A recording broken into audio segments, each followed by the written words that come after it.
राम राम दोस्तों, RRM मारवाड़ जुगाड़ YouTube channel में आपका फिर एक बार स्वागत है।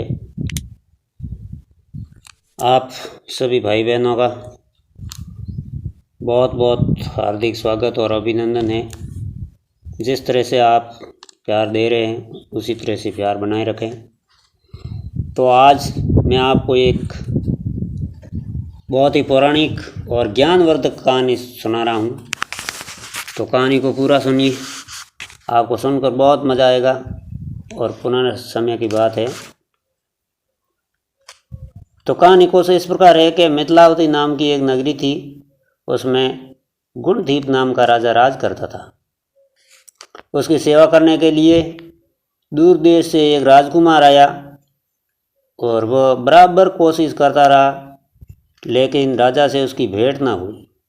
वह हमेशा प्रयास करता था कि कब न कब राजा से मेरी भेंट हो और मैं इसके घर नौकर रहूं। जो कुछ वह अपने साथ में सामान लाया था वह सब खा गया और बराबर हो गया। तो एक दिन राजा शिकार खेलने चला, राजकुमार भी उसके पीछे पीछे साथ चल दिया। चलते चलते राजा एक वन में जा पहुंचा। वहाँ उसे नौकर चाकर बिछुड़ गए और राजा के साथ अकेला वह राजकुमार रह गया। तो उसने राजा को रोका। राजा ने उसकी ओर देखा तो पूछा कि तू इतना कमज़ोर क्यों हो रहा है।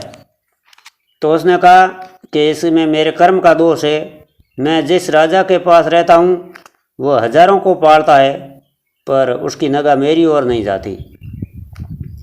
राजन, सब बातें आदमी को हल्का करती है।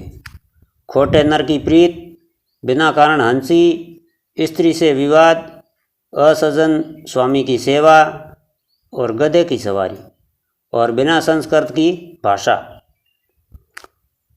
और हे राजा, ये 5 चीज़ें आदमी के पैदा होते ही विधाता उसके भाग्य में लिख देता है: आयु, कर्म, धन, विद्या और यश। राजन, जब तक आदमी का पुण्य उदय रहता है तब तक उसके बहुत से दास रहते हैं, और जब पुण्य घट जाता है तो भाई भी बैरी हो जाते हैं। पर एक बात है स्वामी, की सेवा करना आकारत नहीं जाती, कभी न कभी फल मिल ही जाता है। यह सुन के मन पर उसका बड़ा असर हुआ। कुछ समय घूमने के बाद वे नगर को लौट आए। राजा ने उसे अपनी नौकरी में रख लिया। उसे बढ़िया बढ़िया कपड़े और गहने दिए, बहुत सारा धन दिया। तो एक दिन राजकुमार किसी काम से कहीं गया तो रास्ते में उसे देवी का मंदिर मिला। उसने अंदर जाकर देवी की पूजा की। जब वह बाहर निकला तो देखता क्या है कि उसके पीछे एक सुंदर स्त्री चली आ रही है। राजकुमार उसे देखते ही उसकी ओर आकर्षित हो गया। स्त्री ने कहा कि पहले तुम कुंड में स्नान कर आओ, फिर जो कहोगे सो करूँगी। इतना सुनकर राजकुमार कपड़े उतार कर जैसे ही कुंड में घुसा और गोता लगाया तो उसने क्या देखा कि वो अपने नगर में पहुंच गया। उसने जाकर राजा को सारा हाल कह सुनाया। राजा ने कहा कि ये अचरज मुझे भी दिखाओ। तो दोनों घोड़ों पर सवार होकर देवी के मंदिर पर आए। अंदर जाकर दर्शन किए और जैसे ही बाहर निकले कि वह स्त्री पुनः प्रकट हो गई।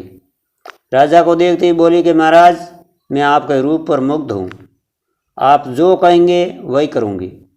राजा ने कहा, ऐसी बात है तो तुम मेरे इस सेवक से विवाह कर ले। स्त्री बोली, यह नहीं होने का, मैं तो तुम्हें चाहती हूँ। तो राजा ने कहा कि सज्जन लोग जो कहते हैं उसे निभाते हैं, तुम अपने वचन का पालन करो। इसके बाद राजा ने उसका विवाह अपने सेवक से करा दिया। तो ये कहानी अगर दोस्तों आपने पूरी सुनी है तो मुझे कमेंट करके अवश्य बताना कि उन दोनों में से किसका काम बड़ा था, सेवक का था या राजा का। तो ये कहानी आपको कैसी लगी मुझे लाइक कमेंट करके अवश्य बताना। अगर आपको कहानियाँ अच्छी लगती है सो लिखना, मैं आगे भी कहानियाँ बहुत लाऊंगा। और मेरे चैनल पर पीछे भी बहुत सारी कहानियाँ हैं, आप पीछे जाके देख सकते हैं। तो फिर मिलेंगे नए वीडियो में, तब तक बने रहिए आप मेरे चैनल पर। राम राम, नमस्कार, खमागणी, जय श्री कृष्णा और जय श्री राम।